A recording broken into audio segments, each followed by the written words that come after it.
Tu viens de vider le garage de ton grand-père et là, oh surprise, tu viens de trouver une merveille. Un vieux vélo Peugeot qui traînait là depuis des années. Il est beau, il est dans son état impeccable d'origine. Et là, l'idée merveilleuse arrive.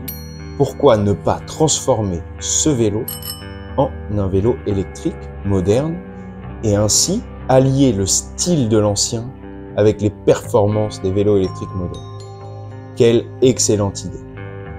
Mais attention, tu vas faire face à d'innombrables contraintes en ce qui concerne la conversion électrique d'un vélo ancien. Évidemment, les kits d'électrification sont tous faits pour correspondre à des standards les plus larges possibles et donc les standards modernes qui vont rendre la conversion de ton vélo ancien extrêmement compliquée, mais pas impossible. Il va simplement falloir vérifier certains points qu'on va évoquer tout de suite dans cette vidéo.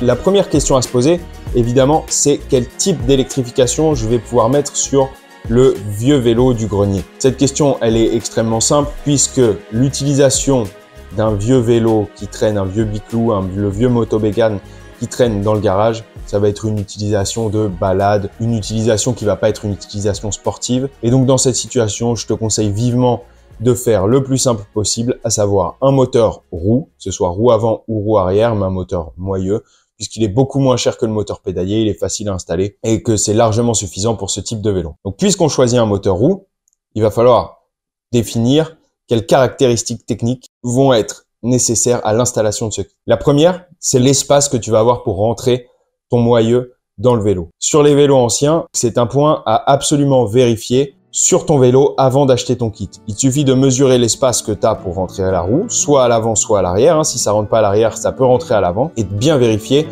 que tu puisses rentrer ton moteur. Si c'est pas le cas, hélas, il va pas y avoir vraiment de solution puisque tirer sur le cadre, ça risque de le déformer dans un sens ou dans l'autre. Ça va abîmer la géométrie du vélo. En plus, ça va le fragiliser. Donc, je te déconseille de tordre le cadre trop. Tu as le droit de tirer un peu dessus. S'il manque 2 mm, tu as le droit de tirer un petit peu sur le cadre, surtout si c'est un cadre acier.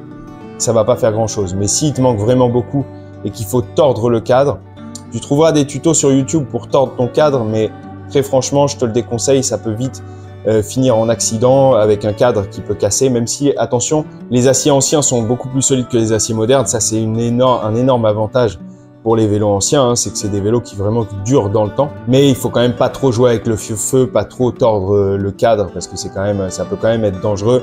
J'ai déjà vu des gens qui ont eu un vélo qui s'est cassé net pendant qu'ils conduisaient et je peux vous dire que ça finit à l'hôpital à coup sûr. Un cadre qui casse pendant l'utilisation, c'est hôpital direct. Donc, je vous déconseille de faire ça. Maintenant, il est possible que vous ayez de la chance et que sur votre vélo, vous ayez la place pour rentrer le moteur roue. Hélas, c'est pas la seule chose à vérifier. Vous allez devoir faire face à une deuxième contrainte qui est souvent la plus compliquée avec les vélos anciens, c'est la question du boîtier de pédalier. Le boîtier de pédalier, c'est un élément important dans l'électrification du vélo puisque c'est là qu'on va devoir placer le capteur de pédalage. Pour pédaler, il faut que tu mettes un petit capteur qui va activer ou désactiver le moteur. Et donc, pour ça, il va te falloir l'emplacement et cet emplacement, c'est le boîtier de pédalier. Ces capteurs-là, ils sont toujours faits pour correspondre à des boîtiers de pédalier à axe carré modernes. Et parfois, sur les vélos anciens, tu vas te retrouver avec des boîtiers de pédalier à clavette. C'est un axe rond avec une petite clavette que tu mets dedans.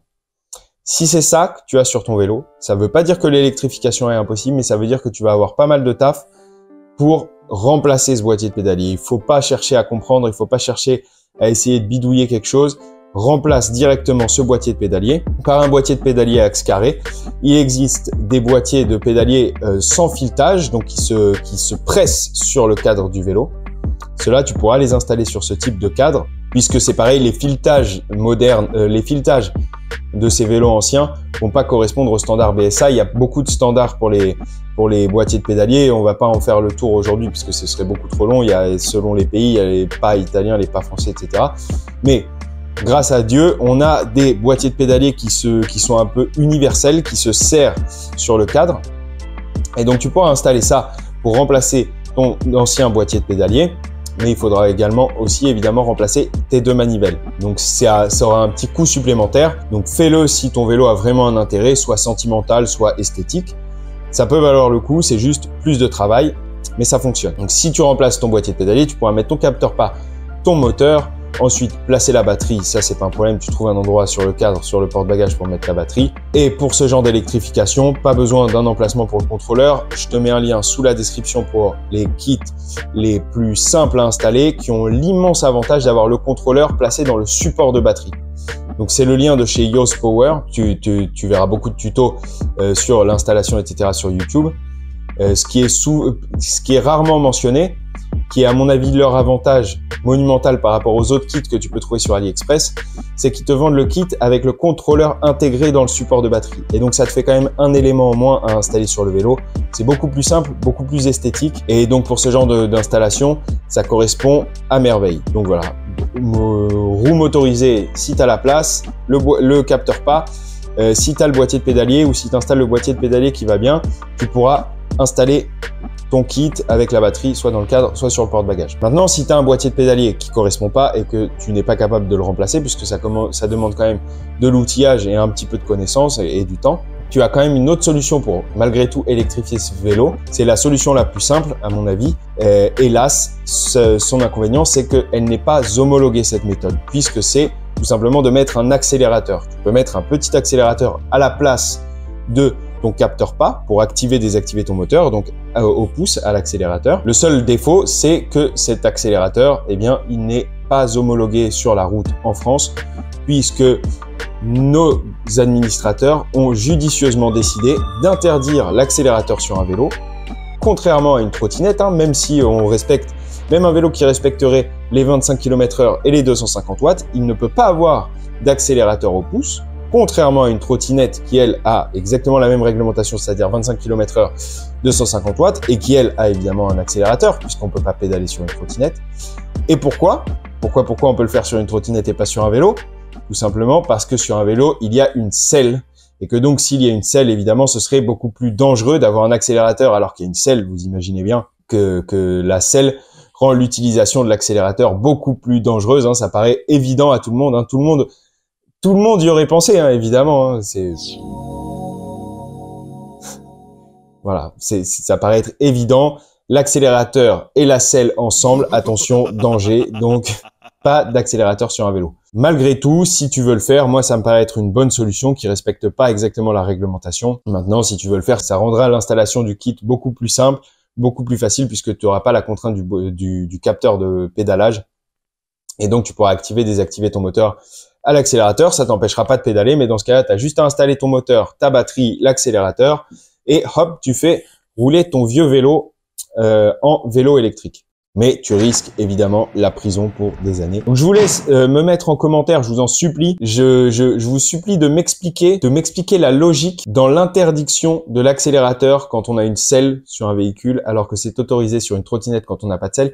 Puisque je vous avoue que bon, je ne trouve absolument pas de logique là-dedans. Donc, je vous en supplie, expliquez-moi en commentaire pourquoi, d'où vient cette interdiction, parce que j'aimerais vraiment bien la comprendre. Voilà, une fois que tu as trouvé la solution pour électrifier ton vélo, il te reste quand même quelques petites choses à vérifier dessus, qui sont pas des contraintes strictes qui vont t'empêcher d'électrifier ton vélo, mais qui sont simplement des contraintes voilà, de bon sens. Quand on transforme un vélo en vélo électrique, évidemment, on va gagner en puissance, on va gagner en vitesse. Donc, il faut absolument bien vérifier les éléments de sécurité qu'on peut un peu plus négliger. Je vous conseille pas de le négliger sur un vélo qui est pas électrique, hein, mais souvent, hélas, les gens les négligent un peu, à savoir les freins, les pneus.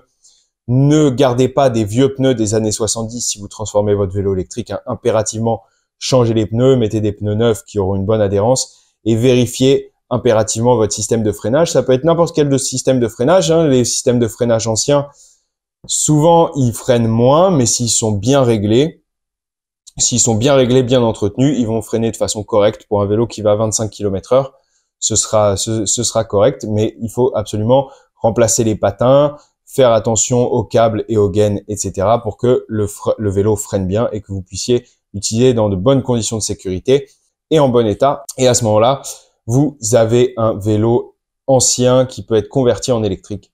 Dans cette vidéo, je vous ai exposé quand même pas mal les contraintes qu'il peut y avoir à convertir un vieux vélo en électrique.